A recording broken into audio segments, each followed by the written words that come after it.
अब सो जाओ, क्यों रात की रेत पे बिखरे हुए तारों के कंकर चुनती हो। क्यों सन्नाटे की सलवट में लिपटी आवाजें सुनती हो। क्यों अपनी प्यासी पलकों की झालर में ख्वाब पिरोती हो। क्यों रोती हो।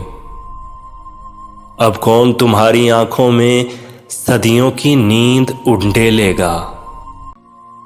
अब कौन तुम्हारी चाहत की हरियाली में खुल खेलेगा।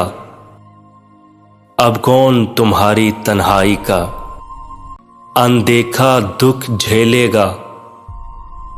अब ऐसा है, अब ऐसा है, ये रात मुसल्लत है जब तक, ये शमें जब तक जलती हैं, ये जख्म जहां तक चुभते हैं, ये सांसें जब तक चलती हैं।